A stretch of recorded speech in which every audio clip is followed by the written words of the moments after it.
Impact et Inspire. C'est tout simplement ce nouveau concept. Un podcast dans lequel nous allons recevoir des femmes et des hommes qui nous inspirent au quotidien, qui impactent dans leur milieu, qui ont réussi à se démarquer dans leur secteur d'activité, dans leur milieu professionnel. Ils vont partager avec nous aujourd'hui les secrets de leur réussite. Ce podcast, c'est pour tout simplement parler d'entrepreneuriat, de gestion de carrière, d'éducation financière, bref, tous les thèmes clés qui pourront vous aider à mieux vous organiser, à mieux vous épanouir dans votre environnement. Dans ce premier numéro, nous allons recevoir un entrepreneur qui n'est pas des moindres. Il est spécialisé dans un secteur clé de l'économie. Ce secteur, c'est l'aviculture. Et il a réussi, à travers ses différentes entreprises, à maîtriser tous les maillons de la chaîne. Aujourd'hui, nous allons recevoir Elhadj Boubacar Dansoko. Elhadj Boubacar Dansoko, bonjour. Bonjour, merci de me recevoir sur ce plateau. Je suis très heureux. Merci beaucoup d'être là et c'est vraiment un plaisir de pouvoir échanger avec vous aujourd'hui, de pouvoir participer à ce premier numéro de ce podcast Impact et Inspire qui va nous permettre ici de pouvoir échanger sur les thèmes liés à l'entrepreneuriat, au développement personnel, à la gestion de carrière. Aujourd'hui, nous nous intéressons à vous. Alors, Elhadj Boubacar Dansoko, comment vous vous présentez? Écoutez, c'est une question difficile à répondre, mais je pense que pour être simple, aujourd'hui, je me considère comme un entrepreneur avicole. Mais au-delà, je vais beaucoup plus loin.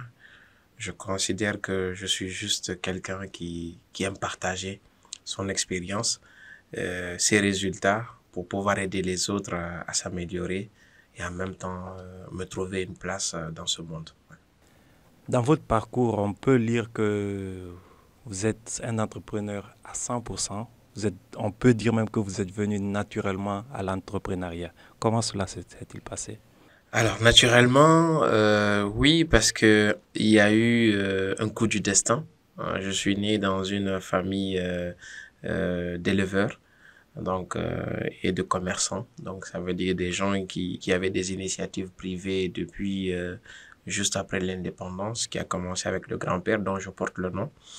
Et ensuite, c'est venu le tour de mon père, qui a été bien sûr fonctionnaire, mais après, qui a toujours eu des idées, des initiatives privées à côté. Donc, je suis né dans ce monde-là, entre les bœufs, les poules et le commerce de certaines matières premières. Je pense que je n'ai pas eu le choix. Donc, le destin s'est présenté à moi et comme ça, je n'ai fait que continuer quelque chose qui était déjà dans la famille. On peut remarquer à travers votre parcours que vous participez quand même aux différents maillons de la chaîne liée au secteur de l'aviculture. Pourquoi pour vous est-il important de participer à ces différents maillons? Vous savez, la plupart des consommateurs voient le résultat final, que ce soit l'œuf ou le poulet. Mais derrière ces deux produits se cache tout un monde. Je peux vous dire que avant d'avoir une poule prête à pondre, il faut acheter des poussins, il faut acheter des vaccins, il faut les élever dans une ferme avicole. Il faut fabriquer de l'aliment qu'elles vont consommer avant d'arriver à un certain âge, avant qu'elles ne commencent à pondre. Donc tout cela, c'est un monde entier où vous êtes tenu de produire un poussin. Donc vous avez besoin d'un couvoir. Vous avez besoin d'une fabrique d'aliments. Donc, il y a des unités et des industries qui sont installées juste pour ça. Vous avez besoin d'acheter les vaccins pour protéger vos animaux face à plein de choses. Ça également, il y a beaucoup d'officines vétérinaires ici, en République de Guinée. Et c'est tout ce monde-là que nous essayons d'impacter. Et pour maîtriser les coûts, nous avons besoin de nous recentrer un peu partout, que ce soit le couvoir, que ce soit la fabrique d'aliments, que ce soit les officines et j'en passe. Parce que le client, il nous juge sur quoi? C'est sur le prix qu'il nous juge, mais il ne sait pas en fait le volume du travail qui est derrière. Ok. Donc, je retiens maîtriser le coût. C'est ce qui pousse vraiment à s'intéresser aux différents maillons de la chaîne. Donc, justement, quand on parle d'entrepreneuriat, vous avez plusieurs années, disons même décennies dans l'entrepreneuriat. Pour vous, quelles ont été les grandes leçons que vous avez tirées de votre expérience jusque-là? Ah, des leçons, il y en a eu, sincèrement, j'avoue, particulièrement les échecs. Vous savez, lorsqu'on est jeune, on pense que... Et lorsqu'on est jeune et lorsqu'on est beaucoup dans la théorie, on pense que tout va passer avec un claquement de doigts. Mais lorsque vous confrontez votre théorie à la réalité, ou bien vous vous rendez compte très vite que tout n'est pas comme de l'eau de rose. Hein. Et donc, ma petite expérience que j'ai aujourd'hui, j'ai eu beaucoup d'échecs. Beaucoup d'échecs. Mais je pense que plus on échoue, plus on est vacciné face aux échecs. Parce que ça ne veut pas dire que quand on est grand, quand on a réussi, tout nous a réussi, ça ne veut pas dire qu'on va échouer. Il n'y a aucune garantie de ne pas échouer. Mais je pense qu'avec les multiples accidents que j'ai eus, les accidents de parcours, je tire toujours des leçons et j'essaie d'aller de l'avant. Ça ne sera pas facile, mais puisqu'on a un objectif, on tombe, on se relève et on continue. Un exemple d'un accident de parcours et d'une leçon que vous avez tirée. Alors, je vais taire le nom de la banque, mais une fois, je me suis empressé de faire un prêt bancaire. Quelque part, l'argent, le montant était important. C'était très juteux. Hein. J'étais tout excité à l'idée de toucher à ça. Mais au final, j'ai eu des contraintes, des maladies au sein de ma ferme qui m'ont poussé vraiment à passer de mauvais temps, un mauvais temps auprès des banques, puisque à chaque fin de mois, il fallait payer un montant. Il y avait une mensualité qu'il fallait payer. Et vu que j'ai perdu mes poules, malgré que j'avais toutes les preuves, celui à qui tu dois, surtout que je suis quelqu'un qui d'habitude, comment on appelle, n'aime pas trop devoir aux gens. Et c'était très difficile. Ma situation financière ne me permettait pas du tout de faire face à mes engagements. Mais n'empêche, je venais à chaque fois avec la banque leur dire qu'est-ce qui était possible. Et près d'un an, j'ai galéré comme ça avant qu'au final, que la chance me sourie et que d'autres activités se débloquent pour que je puisse réellement solder mon compte avec cette banque-là. Mais la leçon que j'en tire, et d'ailleurs, ça sera l'inspiration d'un livre entier que je vais écrire à cet effet, parce que pour moi, les jeunes, ils méritent de le savoir. Je préfère plutôt les autres sources de financement. Le love money, tant qu'on a du love money, il faut en profiter. Mais les institutions classiques, bancaires et autres, je trouve qu'il ne faut pas s'amuser avec ça. Quand vous vous amusez, vous vous mordez les doigts et après c'est dommage. Donc moi j'ai eu cette chance-là, malgré que j'avais plusieurs sources de revenus, mais c'était assez difficile de tenir mes engagements et au final, quand j'ai pu éponger mes dettes, vraiment j'étais très soulagé. Parfois on sent en ce moment que avoir 0 franc et ne pas devoir à quelqu'un est meilleur que avoir 100 milliards et de devoir. Parce que le poids que cela m'a enlevé de pouvoir solder mes comptes, je pense pas qu'il y ait un bonheur qui est similaire à cela. Donc, en gros, avant de se frotter au prêt avec ces grandes institutions, il faut avoir les reins solides, quoi. Oui, ben d'ailleurs, les banques, elles ne prêtent pas à ceux qui n'en ont pas. Hein? Les banques, elles prêtent qu'à ceux qui en ont. Mais en vous lançant, il faut bien réfléchir, calculer les intérêts, savoir que vous avez toujours des multiples possibilités de vous en sortir. Parce que en Guinée, c'est un pays où vraiment il y a toutes les opportunités, mais tout est possible. La grippe aviaire, on ne la prévoit pas. Ça est arrivé aussi dans d'autres pays, on ne pouvait pas la prévoir. Mais moi, j'ai perdu toutes mes poules avec la maladie. L'État avait promis de faire quelque chose, ça retarde encore, on ne désespère pas, mais l'État ne pouvait pas me venir en aide alors que j'avais les engagements que j'ai pris au niveau de la banque. Donc je pense que c'est quelque chose qui m'a beaucoup affecté et ça m'a permis de tirer des leçons. Comme je l'ai dit, je prépare un livre là-dessus pour raconter aux gens ce que vraiment j'ai vécu. Je faisais des nuits blanches et c'était un cauchemar. Ouais. On est heureux que ça soit du passé, que ça soit beau à raconter maintenant. Mais vous savez,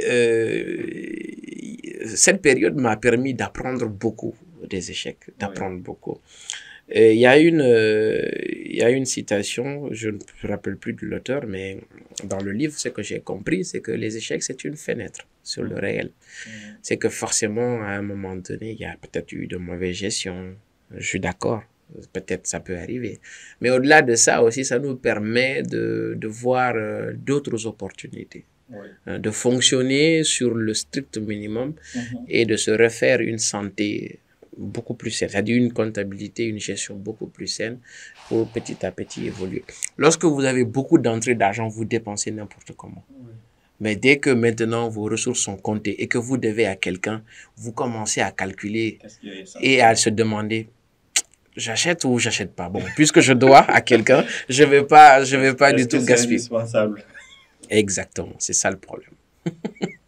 Et oui, ça c'est très intéressant. Et justement, quand vous êtes dans ces périodes et réussir à vous relever, j'imagine que vous avez réussi vraiment à bâtir ce que vous avez aujourd'hui en partant de cet épisode, disons, sombre, en travaillant aussi avec d'autres collaborateurs qui ont été avec vous en tant que partenaires ou des collaborateurs au sein de... Comment on peut choisir ces collaborateurs-là pour être sûr que on est dans le même esprit et qu'on va aller dans cet élan? Alors, parfois, j'avoue que j'ai eu aussi beaucoup de péripéties avec les personnes qui m'entourent parce que je suis de nature quelqu'un qui donne tout. Je suis fidèle en amitié, fidèle en amour et fidèle dans mes relations business. C'est-à-dire, quand je m'engage pour quelqu'un, j'y vais à fond. Et les premiers moments où je suis dans une période d'observation avec l'individu. Donc, parfois, je n'hésiterai pas à faire quelques tests pour voir un peu si je peux compter sur la personne. Mais c'est là où je suis naïf, c'est que si mes tests sont réussis, les indicateurs sont favorables, je me dis automatiquement que c'est une personne qu'il faut avoir dans son giron et qu'il faut épauler. Mon géniteur, donc qui est mon père notamment, n'aime pas les gens qui n'avancent pas. Donc, en tant que collaborateur, j'aime des personnes qui progressent, qui en ont envie, qui veulent aller vite, qui réussissent. Bon, même si aller vite aussi, parfois, c'est un facteur, parfois, qui peut nous pousser rapidement à faire des accidents, mais je suis quelqu'un qui est très pragmatique. J'aime l'efficacité et l'efficience. Et donc, quand j'ai des individus autour de moi qui sont dans ce sens-là, moi, je n'hésite pas de les mettre à côté. Mais comme on le dit, il ne faut pas avoir peur des échecs. Les gens vont abuser de vous, mais tant qu'ils ne vous changent pas, restez ce que vous êtes. Battez-vous parce que vous êtes sur, comment je l'ai dit, sur une autoroute.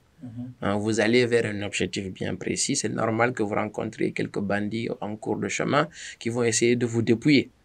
Donc, c'est à vous de vous battre. Parfois, vous tombez, ils vont vous dépouiller un peu, vous travaillez à côté, vous renflouez les caisses, vous continuez votre route.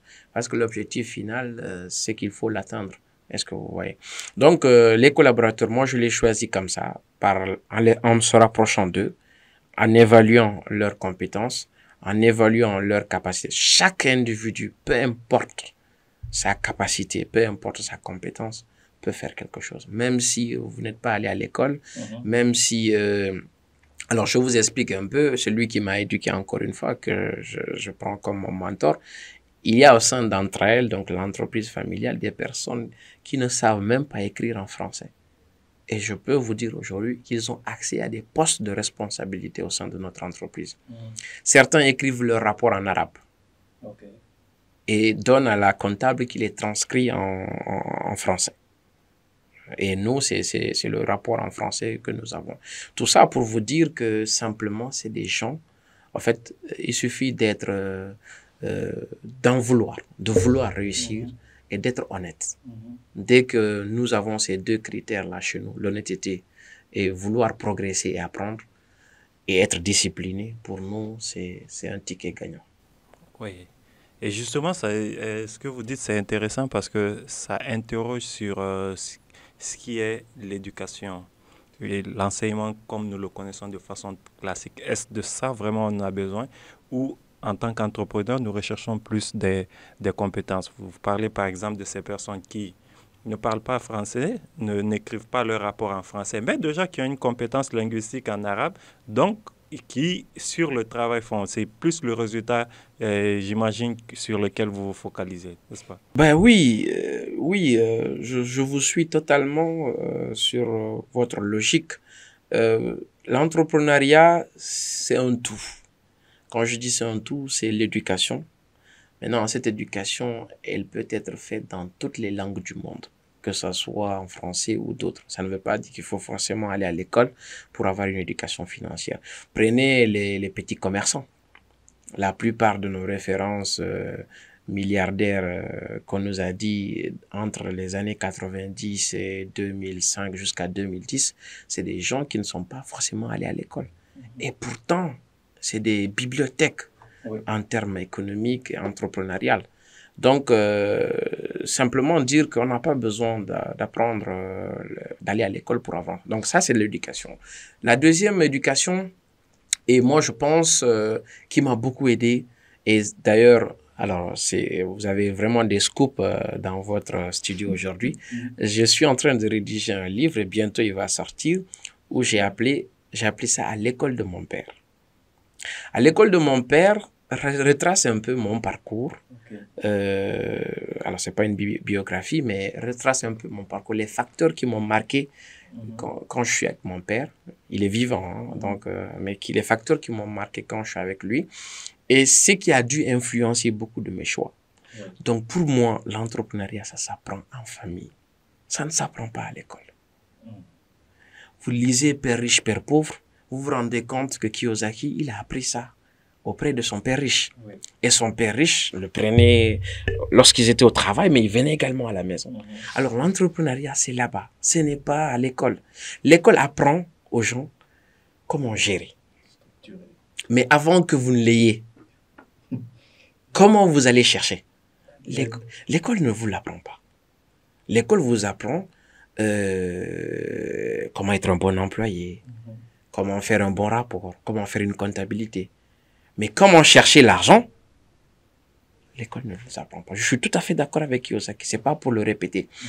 Et donc, dans votre famille, on vous apprendra beaucoup de choses. Par exemple, l'exemple le plus palpable dans ma famille, c'est que mon père, il ne me donne pas de l'argent. Depuis mon très jeune âge, mon père ne m'a jamais donné de l'argent. Il m'a toujours prêté. Je me rappelle, je vais raconter juste une anecdote. Un jour, j'ai dit à mon père que je voulais une montre. Il m'a dit, d'accord, bah, tu vas à la ferme, tu travailles un peu et après, je t'achète la montre. Moi, j'étais pressé. Vous savez, un enfant, hein, quand il a envie de quelque chose. Un jour, le chauffeur est revenu avec une monnaie de 15 000. À l'époque, une montre, c'était à 15 000. J'ai pris la monnaie, je suis allé acheter la montre. Il m'a vu avec la montre, il m'a demandé qui me l'a acheté. J'ai dit, non, c'est avec ta monnaie. Ah ben, je suis passé à tabac. On m'a chicoté. On m'a chicoté d'abord parce que j'ai pris une monnaie qui ne m'appartenait pas. Mais ensuite, mon père disait que je ne méritais pas encore la montre, qu'il fallait la mériter. Et pour la mériter, il fallait aller au travail. Donc, chaque matin, on se réveillait, on allait ramasser les œufs comme tous les volaillers. Et à la fin des vacances, puisque moi, j'étudiais au Sénégal, donc je revenais chaque année ici, je n'allais pas en vacances chez les gens. Je faisais 3 mois de travail avec mon père. Et à la fin des vacances, il nous achetait des habits. Il m'achetait des habits, il m'achetait tout ce que je voulais et je retournais à Dakar. Arrivé à Dakar, on dit, oh, l'enfant de boss est venu. Alors que tous les 3 mois, j'ai bossé. Malheureusement, c'est le reflet que beaucoup de jeunes donnent aujourd'hui. Beaucoup de ces commerçants que j'ai cités tout à l'heure ont des enfants avec lesquels ils ont des difficultés. Parce que cette éducation financière a manqué. Vous allez voir, et d'ailleurs ça existe même chez nous, hein, ça existe partout. Mais je pense que l'atout majeur qu'un père comme ça doit avoir, c'est d'éduquer financièrement son enfant. Rien ne sert d'avoir de la masse financière et de le bloquer et de ne pas donner cette possibilité à son enfant. Parce que vous le poussez à voler. Mais si vous lui apprenez qu'avant de gagner quelque chose, il faut le mériter, je pense que ça devrait aller. C'est une très, très belle leçon. Parce que je suis aussi convaincu que la culture financière, c'est quelque chose qui s'apprend à l'école. Moi, j'ai eu cette expérience avec mon père où chaque dépense, il fallait justifier. Avant de pouvoir avoir quelque chose, il m'a appris même à défendre tout budget. Ce qui fait que quand j'ai commencé dans le monde professionnel, c'était facile pour moi. Exactement. Parce que ce que je partais défendre, je savais comment le défendre. Et si la famille ne devient pas ce premier cadre instructif dans ce sens-là, c'est très difficile de rattraper cela à l'école, effectivement. Absolument. Donc, je vous rejoins totalement et vous dire qu'une fois encore, il faut vraiment mettre cela à la base. Justement, vous avez parlé des collaborateurs et comment vous les choisissez. Aujourd'hui, quand on rencontre beaucoup de jeunes, ils se plaignent du chômage. Ils se disent qu'il n'y a pas d'emploi, ainsi de suite. Et récemment, je disais que le chômage, c'est un choix. Ouais. Ça a fait beaucoup de débats. Et d'autre côté, quand je rencontre des entrepreneurs, ils me disent qu'ils ont du mal à avoir des bons collaborateurs. Oui, c'est vrai. Alors, quelle est votre perception sur ce sujet? Alors, la particularité de notre pays, et c'est bien dommage, il faut le reconnaître, que beaucoup de nos semblables ne veulent pas, en fait, suer avant de gagner quelque chose. Dans ce pays, nous aimons beaucoup, parfois, nous voulons que parfois les choses viennent du ciel. À Dieu. Dieu va te permettre de faire ceci. Dieu n'aide que ceux qui cèdent. Moi, c'est ma philosophie. Je fais ma prière. En faisant ma prière, je tente quelque chose d'abord. Après, je viens pour augmenter les pourcentages que le projet réussisse. Mais on ne peut pas s'asseoir et regarder au ciel et que les choses nous tombent dessus. Il faut forcément travailler. Et comme je l'ai dit, tout ça, c'est une éducation aussi financière familiale. Quand vous vous levez et que vous trouvez que du matin au soir, que votre père s'assoit au niveau d'un bistrot et qu'à la fin de la journée, il revient à la maison, il ne donne pas la dépense, vous pensez que c'est ce qui est normal. Quoi que l'on fasse, quoi qu'on vous dira, je vous assure, vous n'allez pas croire que ce n'est pas ça qui est normal. Donc, le mindset, vous savez, un enfant, je l'ai lu aussi dans un livre de Bruce Lipton, qu'il apprend 1000 actions durant ses 7 premières années. 1000 actions. L'enfant a un appareil photo sur ses yeux. Et quand il se réveille, il commence à comprendre un peu son environnement. Il regarde son père. Il regarde sa mère. Si maman frappe papa, si c'est une fille, sachez que plus tard, c'est fort probable qu'elle n'hésite pas à frapper son mari. Si papa se lève chaque matin, maman s'occupe bien de lui, après il va au travail, il revient. Si c'est un garçon, probablement il sera ce garçon-là qui va se lever tôt et qui va aller travailler. Mais s'il voit ses deux parents faire de la magouille, combiner, voler, tricher, et s'enorgueillir et s'en vanter, n'attendez pas que cet enfant-là soit quelqu'un de bon. Tout se décide dans la famille. Et même, je prends l'exemple de l'ethnocentrisme qui fatigue notre pays. Ça vient de là. Notre problème ethnique vient de nos familles. Qu'on le reconnaisse ou pas, ce serait hypocrite de ne pas le reconnaître. On dira toujours l'enfer c'est les autres, le malinqué il est tel, le peul il est tel, et l'enfant il enregistre. Quand il grandit, même s'il a eu un ami malinqué ou un ami peul, il y a toujours l'influence de ses parents en dessous. Bruce Lipton appelle ça le filtre. Il regardera toujours avec le filtre de ses parents.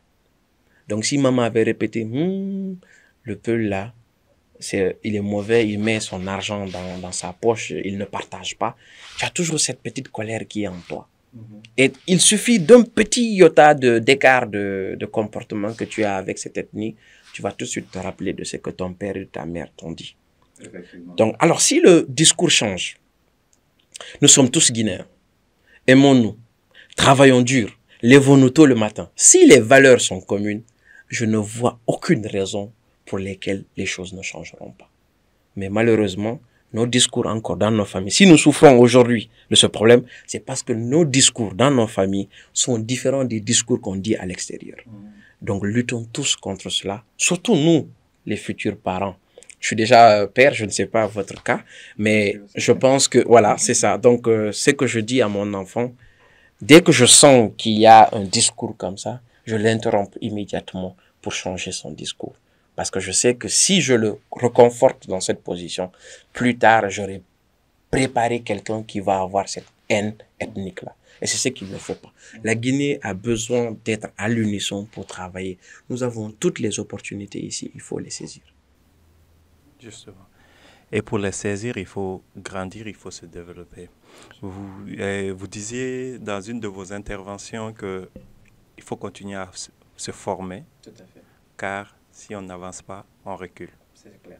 Donc, quelle est pour vous l'urgence aujourd'hui au niveau de cette jeunesse en termes de formation et comment vous définissez justement cette formation? C'est quoi le contenu? La meilleure formation pour moi, c'est le travail. Je vous assure. On aurait beau faire de l'éducation civique, pour dire aux gens qu'il faut être respectueux, il faut respecter les couleurs, il faut pas jeter les ordures et consorts. Tout ça, si vous voyez certains jeunes se comporter mal, c'est parce qu'ils n'ont rien à faire.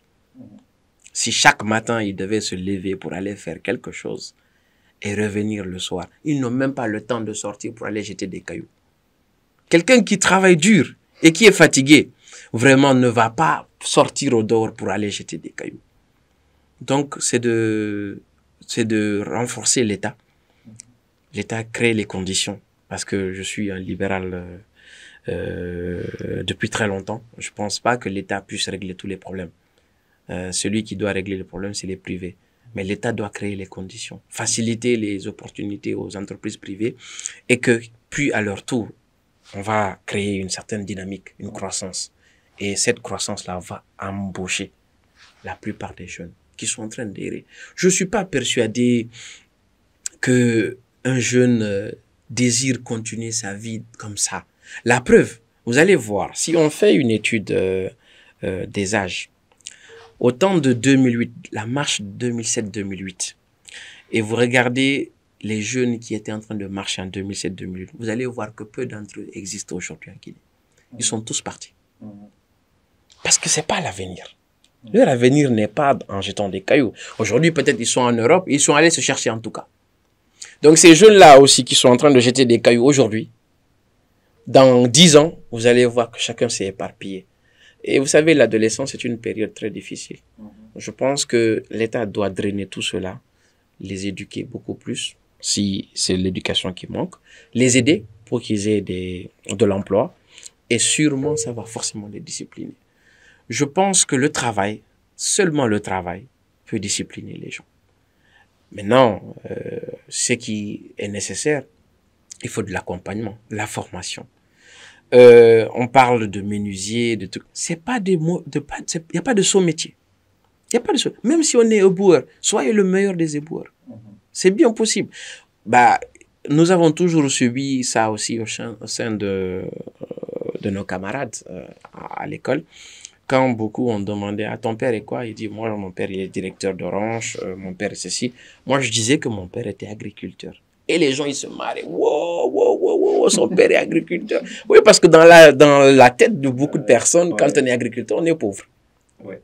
Et moi je préférais toujours marquer le mot agriculteur parce que pour moi c'était noble. Puisque je savais chaque 3 mois ce que je faisais avec mon père, je trouvais que c'était merveilleux et je ne voulais pas changer ça. Je voulais pas dire entrepreneur. Je disais toujours que mon père était agriculteur. Ma sœur aussi, Madina, elle a subi la même chose à l'internat. Elle a fait l'internat, mais à chaque fois qu'elle disait agriculteur, tout le monde se moquait d'elle. Mais au final, beaucoup avaient du mal à peut-être payer même les études de leurs enfants. Mais nous, on n'a jamais manqué de rien. Donc, encourageons les jeunes à bosser, à travailler, mais tout ça encore. L'éducation dans la famille. Quand vous vous levez, le papa a abandonné, la maman a abandonné. Soyez sûr que l'enfant, il y a peu de chances qu'il réussisse quelque chose. Il y a des gens qui réussissent. C'est des exceptions. Ces exceptions-là, il faut communiquer sur eux, les mettre en valeur pour qu'ils puissent aider les autres. Moi, mon objectif, sincèrement, avec Entraël et pas mal d'autres ressources dont je dispose, j'ai beaucoup espoir sur les femmes en Guinée. C'est 52% de la couche sociale. Elle est plus engagée. Et en plus, dès que son niveau de vie change, ceux qui sont autour d'elle le sentent. Soit par son habillement, soit en aidant beaucoup plus ses enfants, etc. Alors, contrairement aux hommes, l'expérience que nous avons menée, c'est que à chaque fois que nous donnons beaucoup plus de responsabilités à un homme, il y a une période où il est très content, mais au-delà de cette période, il commence déjà à combiner. Il cherche forcément quelque chose à faire à côté. La période, c'est environ combien de temps? Oh, ça dépend. Non, ça dépend. Ça dépend, mais ça dépend en fait du poste de responsabilité que vous lui avez confié. S'il est tout content, peut-être vous pouvez vous entendre sur un an, il est tout content. Mais après, déjà, il commence à réfléchir. Oh, le patron ne me donne pas assez. S'il n'augmente pas mon salaire, je vais chercher moi-même une seconde activité à faire. Il commence à combiner. Bref, il commence à combiner et vous sentez qu'il se désengage petit à petit de ce que vous lui avez confié. Alors que la femme, c'est tout le contraire. Elle est prête, coûte que coûte, à garder sa place parce qu'elle sait que c'est une place d'homme qu'elle a pris. Et donc, elle fait tout pour garder sa place et peut-être même à faire mieux que les hommes. Et je vous assure que entre elles, les directrices, il y a beaucoup plus de directrices de production animale que de directeurs. Les directeurs, beaucoup sont passés dans nos mains. Ah bah, avec une entreprise qui a 30 ans, c'est vrai qu'au départ, on a tous travaillé avec des hommes, mais depuis quelque temps, avec des femmes qui, au départ, qui ont arrêté quoi, en 8e année, en 10e année, mais qui écrivent, qui sont assidus, parce qu'on les a donné une chance, ils veulent la mériter, ils veulent pas la perdre, leur place. Ils se donnent corps et âme pour que l'entreprise progresse.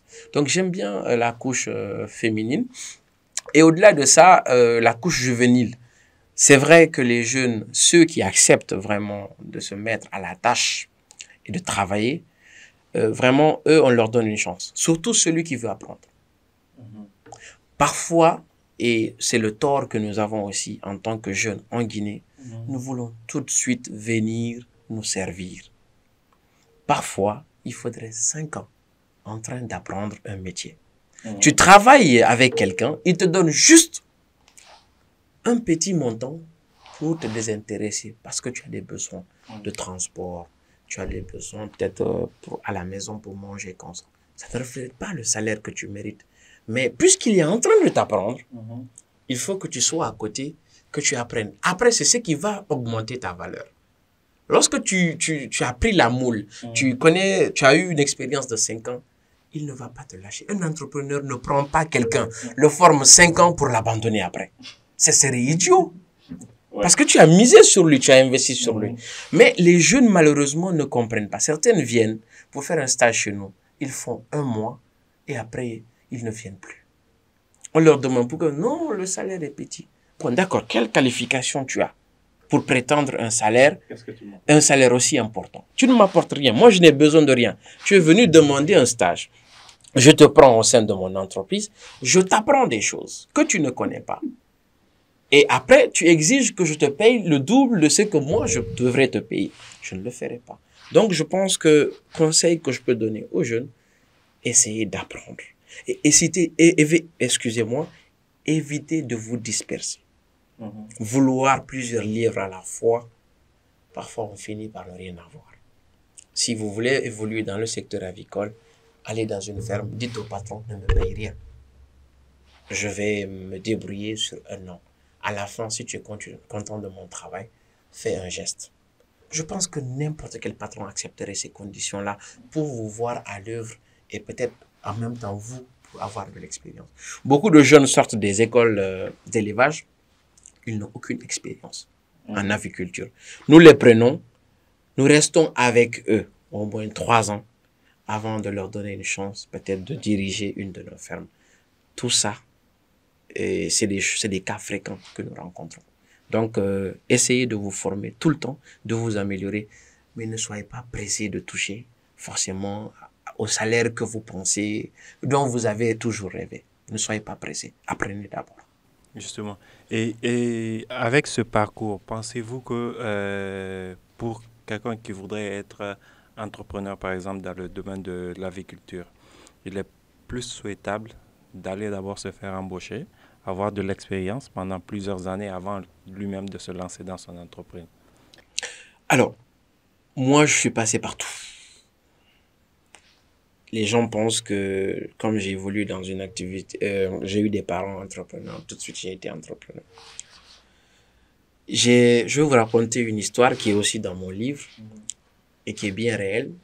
J'étais en train d'apprendre à conduire avec mon père. Il m'a posé cette question quand j'avais mes 13 ans. Donc, j'étais en train de conduire. Un jour, il voulait tester un peu vraiment mon mindset. Il dit, Boubacar, il dit oui. Comment tu vas... Toi, tu m'as dit que tu n'aimais pas travailler pour quelqu'un. Je dis, ouais, papa, non, non, non, moi, je travaille pas pour quelqu'un. Les gens, ils vont te commander. Non, tout ça, là, ça m'énerve et tout ça. Donc, je vais pas travailler. Il dit, ok, d'accord. Ben, comme tu ne dois pas travailler pour quelqu'un, avec quel argent tu vas commencer ton activité entrepreneuriale? Bah, j'étais à côté de lui. Je peux pas dire avec ton argent. Je pouvais pas dire que c'était avec son argent. J'ai cogité. Je savais pas comment m'en sortir. Et d'ailleurs, j'étais en train d'apprendre à conduire. Je voulais pas aussi rater quelque chose sur la route alors que j'étais en pleine réflexion. Il me dit, écoute, mon fils, il faudrait bien que tu travailles pour quelqu'un pour commencer ton activité. Parce que tu peux pas te lever un beau jour comme ça avec de l'argent en poche. Il faut que tu apprennes d'abord le métier, que tu travailles avec quelqu'un qui va te payer, même si c'est un salaire misérable. Mais petit à petit, avec la valeur que tu auras, il va augmenter ton salaire. Et avec ton salaire, tu vas pouvoir épargner. Quand tu épargnes petit à petit, ça fait quand même quelque chose. Tu peux débuter une activité. Personne ne va t'aider si tu n'as rien à l'avance. Personne ne t'aidera. Peu importe, vous avez beau être bien habillé comme ça. Quand on va regarder que vous n'avez même pas de compte bancaire, où il n'y a rien, vous avez 0 franc dans un compte bancaire, personne ne vous aidera. Je disais tantôt à l'entame de ce podcast que même les banques ne prêtent pas à celui qui n'en a pas. Oui. C'est seulement à ceux qui en ont ce qui les intéresse. Et donc, je le demanderai aux jeunes d'abord de travailler pour les gens. Pour ceux qu'ils pensent comme être des mentors, des références, qu'ils viennent à côté d'eux, qu'ils travaillent, sans pour autant exiger vraiment des sommes colossales, mais juste pour pouvoir subvenir à leurs besoins. Et après, au fur et à mesure, ils vont forcément trouver une place à côté d'eux.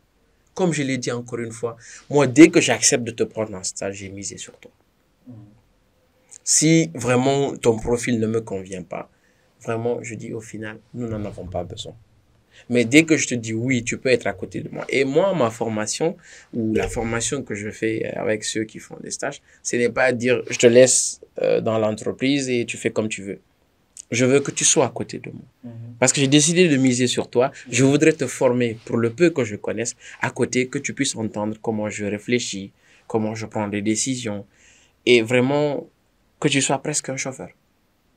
On ne se quitte pas. Et donc, souvent, c'est arrivé avec des gens qui, aujourd'hui, j'ai engagé au sein de mon entreprise et qui sont vraiment, qui connaissent mon système. Oui. Et ça me convient très bien. Donc, je pense commencer par l'entrepreneuriat, c'est risqué. Mais aller d'abord en étant un employé et après, petit à petit, les choses vont se faire d'elles-mêmes. L'initiative ne manquera pas. Mon père, ça a été son exemple. Il a été fonctionnaire. Après, il est devenu entrepreneur. Et moi, aujourd'hui, à date que je vous parle, j'ai des sources de revenus venant d'un salaire. Au sein d'entre elles, bien que je sois un associé, je suis aussi un salarié. Donc, si je n'ai pas mon salaire à la fin du mois, je suis fâché aussi. Hein. Donc, pour reprendre ce que vous venez de dire, il y a toujours de la place qu'on peut créer. Tout à fait. On ne faut pas rester à distance et dire non, il n'y a personne, ceci n'embauche pas. Non. C'est notre démarche. On peut avoir une démarche qui montre qu'on en a soif d'apprendre, on réussit à impacter, on réussit à montrer qu'on a notre place et souvent on nous donne. Parce que comme vous le dites, personne ne veut laisser passer un bon pion. Parce qu'on sait tous qu'un bon collaborateur, c'est un levier pour l'entreprise. Tout à fait. Parce qu'un bon collaborateur, ça permet de booster beaucoup de choses. Donc, dès que tu as remarqué cela sur un entrepreneur, un collaborateur, tu veux vraiment le garder. Et puis après, tu crées les conditions aussi pour pouvoir le faire. Absolument. Alors, quand quelqu'un, par exemple, qui veut se lancer aujourd'hui dans l'élevage des poules, disons les poules pondeuses, quelles sont les erreurs à ne pas commettre? Les erreurs à ne pas le commettre. Vous savez, l'aviculture, c'est l'entrepreneuriat. C'est la même chose. Maintenant, je dis souvent, tout entrepreneur n'est pas aviculteur. Mais un aviculteur, c'est clair que c'est un entrepreneur. Et donc, par conséquent, je mets toujours en avant la formation. Le métier d'aviculture, comme c'est pas un métier qui ressemble aux autres, c'est que nous avons des codes, des valeurs et carrément des connaissances que nous véhiculons. Et si vous n'avez pas, en fait, ces valeurs, ces codes et ces connaissances-là, il y a de fortes chances que vous ne réussissez pas dans le secteur. Et beaucoup qui ont tout de suite voulu mettre leur argent à l'abri en ouvrant une ferme. C'était une erreur monumentale. Souvent, c'est des échecs. Parce que le secteur est risqué. C'est des êtres vivants que vous gérez. Et donc, si vous ne connaissez pas assez bien ces êtres-là, si vous ne les comprenez pas et que vous n'êtes pas à côté, il y a de fortes chances que ça ne marche pas. Aujourd'hui, les investissements que vous devez faire, il y a un investissement humain pour faire de l'aviculture. Il faut que vous soyez là. L'œil du maître engraisse son cheval. C'est ce que l'on dit. Et on dit que le meilleur outil de l'éleveur, à votre avis, c'est lequel? C'est la poule. La poule? Non. Alors, c'est la chaise. Je vous l'apprends. La chaise. La chaise. Qu'il faut rester à côté des animaux. Ok. Et les observer. C'est le meilleur outil de l'éleveur. Ce n'est ni la poule, ce n'est ni l'aliment, ce n'est ni... C'est la chaise. Vous vous asseyez, vous observez vos animaux. Puisqu'ils ne parlent pas, ils vont vous parler avec les signes. Okay. Et d'ailleurs, j'aime bien ce livre-là. J'ai acheté, quand j'étais en 2013, j'ai acheté un livre qui s'appelait Signes de poule. Parce qu'on vous apprend en ce moment les réactions que les poules devraient avoir quand elles ont chaud, quand elles ont faim, etc. Okay. Donc, on vous apprend les réactions que la poule a. Et donc, par conséquent, c'est ça le métier. L'investissement humain, il est irremplaçable. Donc, vous ne pouvez pas rester aux États-Unis et dire que par l'intermédiaire de quelqu'un, les choses vont aller bien. Forcément, il faut qu'ils sentent de la pression, revenir de temps en temps, voir vous-même de vos propres yeux ce qui se passe. Et beaucoup ont perdu de l'argent comme ça. Ils ont confié à des frères, à des amis, des cousins, leur investissement. Ces derniers en ont fait n'importe quoi. Ouais. Soit les ressources qui ont été obtenues ont été réinvesties ailleurs, sans en informer le promoteur, soit la personne, par méconnaissance, a dû mal se comporter et que si son maître, c'est-à-dire le promoteur était là, ça allait mieux se passer. Mais là, c'est ça. Donc, l'investissement humain. Après, viendra les finances, viendra autre chose. Mais d'abord, l'investissement humain. Et l'investissement humain, c'est la formation, c'est le temps que vous accordez à la chose. Je vous assure, le matin, quand je me réveille, le premier appel que je passe, c'est carrément à la ferme. Parfois, je peux ne pas voir mes enfants et recevoir un appel de la ferme et le prendre. Pour moi, toutes ces poules-là, ce sont mes enfants. Et c'est pourquoi je me surnomme papa des poules. C'est ça. Donc, je dirais l'investissement humain. Si vous voulez faire de l'aviculture, commencez par apprendre et après, investissez-vous. Maintenant, la méthode, il n'y a pas de midi à 14h, c'est une science. Donc, il y a des formations. Inscrivez-vous peut-être avec moi, avec d'autres personnes. Vous pouvez avoir les b.a.-ba pour commencer. Mais après, c'est l'expérience. Ça ne veut pas dire qu'on ne fait pas d'erreur. Oui. Ça ne veut pas dire qu'on n'échoue pas. Heureusement, l'année passée, on n'a pas eu la grippe aviaire, mais bien avant, on a des maladies comme la Gumboro qui ont décimé sur 36 000 poules. J'avais perdu à l'époque 22 000. J'ai même une photo sur Facebook récemment qui était ressortie et des personnes m'ont appelé pour me dire « Oh Massa, désolé ». Je dis « Non, mais ça fait 2 ans que c'est passé ».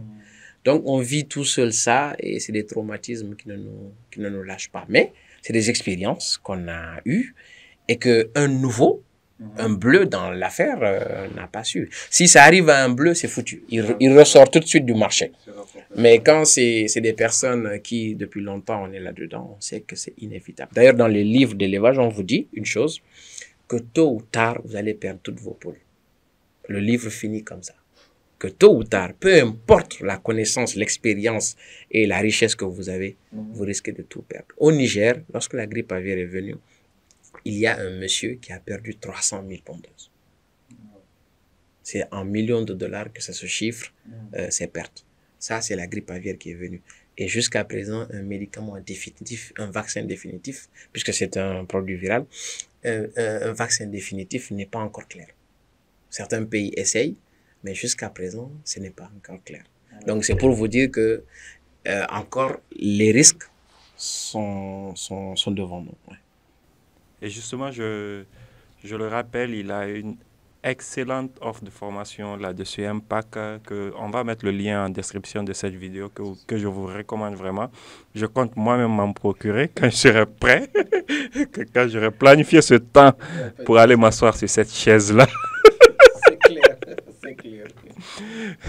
Et aujourd'hui, quand vous voyez, bon, c'est vrai qu'on a parlé, mais je veux qu'on mette un accent dessus. On a aujourd'hui l'entrepreneuriat qui est devenu une mode, si on peut le dire ainsi. Quelles sont les erreurs les plus courantes que vous voyez sur ces jeunes entrepreneurs qui se lancent? Il n'y a pas 3 jours, j'ai fait un débat avec un jeune. Je lui ai dit que je vois beaucoup de jeunes entrepreneurs guinéens. Est-ce qu'on peut même les appeler entrepreneurs? Ce n'est pas pour dénigrer quelqu'un. Moi, si on me traite que je suis pas un entrepreneur, c'est pas grave. Pour moi, je suis en train d'apprendre. Et d'ailleurs, je dis souvent que je suis un apprenti entrepreneur. Parce que pour réellement être un c'est un mode de vie, l'entrepreneuriat. Certains font de la profession libérale. Ils travaillent seuls. C'est-à-dire, vous leur donnez un petit travail, ils vont aller trouver monsieur Camara qui fait de la communication, faire un petit montage vidéo. Vous lui rendez le produit fini, il va vendre à quelqu'un et après il dit « Ouf, je suis devenu entrepreneur ». C'est pas ça. Après, d'autres personnes vont faire de la sous-traitance, d'autres personnes vont faire travail à leur compte, quoi. Après, ils vont dire « J'ai une entreprise ».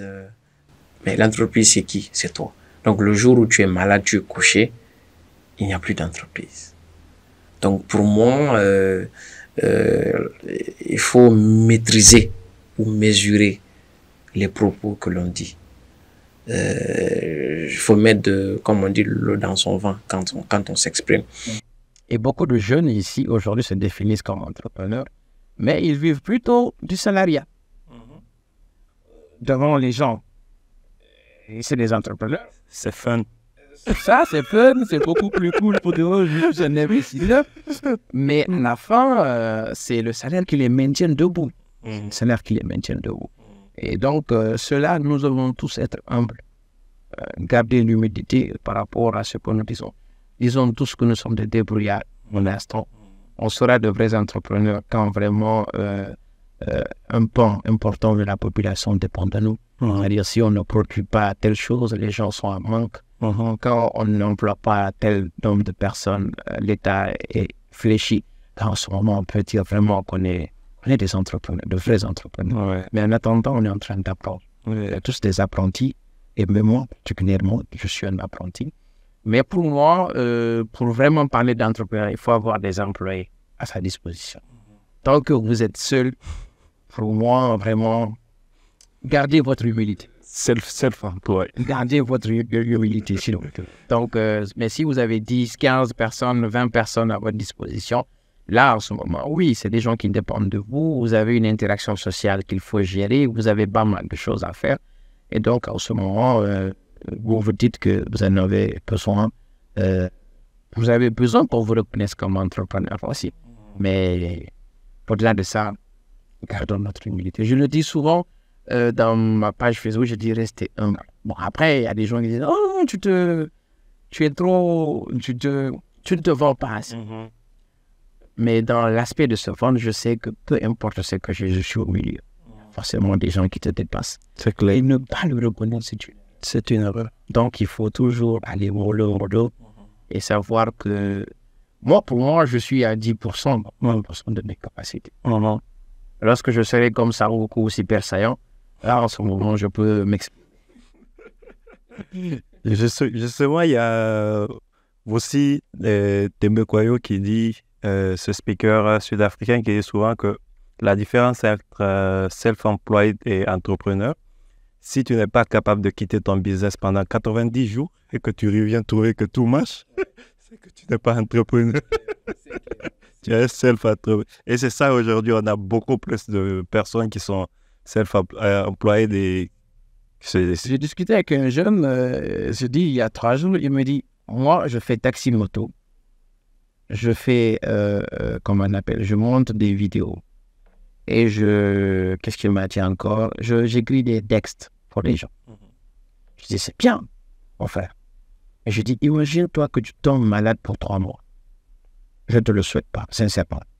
Qu'est-ce qui se passe? Il dit, je n'ai aucune source de revenus. Je dis, donc tu n'es pas un entrepreneur. Je suis désolé, tu n'es pas un entrepreneur. Parce que dès que tu vas plus travailler en tant que taxi-moto ou faire les 3 activités que tu as dites, malheureusement, tu n'en es pas.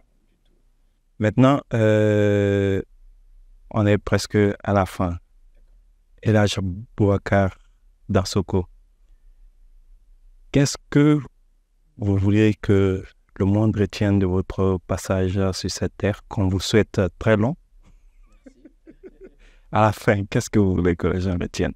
D'abord, c'est œuvrer au niveau national sur mon activité entrepreneuriale, faire de mon mieux pour impacter les personnes, impacter mon entourage, réussir. Alors, ma philosophie est basée sur une promesse que j'ai faite quand j'étais tout jeune. Alors, je suis encore jeune, mais tout jeune, tout petit. C'est d'avoir dit au ciel, donc à Dieu, ou comme vous pouvez le définir, les ancêtres, peu importe votre religion, mais j'ai promis que puisque j'ai eu une chance inouïe d'être né dans une telle famille et d'avoir pu apprendre et accomplir toutes ces choses en moins de 30 ans, je le précise, je me battrai pour qu'il y ait plusieurs personnes qui me ressemblent, qui réussiront grâce à moi. Et pour moi, c'est la seule valeur d'un individu. Lorsque vous allez passer de l'autre côté du monde, si les gens ne vous pleurent pas, si les gens ne se disent pas que nous avons perdu quelque chose vraiment d'inespéré, avec conviction, sans hypocrisie. Pas pour les caméras seulement. Pas pour les caméras. Sachez que vous n'avez pas réussi quelque chose. Il faut que les gens parlent de vous. Et c'est pourquoi je fais tout ce que je peux pour aider les gens. Beaucoup de nos problèmes, beaucoup de nos pensées négatives viennent de la pauvreté que nous brassons. Excusez-moi du terme, ça fait mal parfois. On dit que parfois le riche, il est avide, il est méchant, il est conscient. Mais le riche, il n'y en a pas qui soit méchant. Pourquoi? Parce que quand on est riche, il faut forcément donner autour de soi. Quand on est entrepreneur, vous subissez combien de salaires, etc. Mais après, on dit, les riches, ils sont mauvais, etc. Bon, peut-être les riches que vous avez connus. Mais sinon, la majeure partie des gens ont basé leur activité économique sur la satisfaction d'un besoin. Que les gens ont. Sans eux, il n'y a plus cette satisfaction. Et ça, on est musulmans, hein, Dieu récompense. Effectivement. Le fait de penser que ici, j'ai vécu mal, dans l'au-delà, je vais aller au paradis, je ne suis pas là-dedans. Si vous voulez mériter votre place au paradis, vous devez vivre bien. Vivre bien, ce n'est pas gaspiller. Oui. Vivre bien, c'est travailler dur et gagner sa place. Le billet pour le paradis, c'est ici qu'on le gagne. Merci beaucoup. Alors, je voudrais que vous regardiez cette caméra et que vous dites un dernier conseil à ce jeune, par exemple, qui suit cette vidéo et qui veut abandonner ce qu'il est en train de faire et lui dire que c'est possible. À ce jeune qui me regarde aujourd'hui, je lui dirais que je lui donnerai 3 conseils.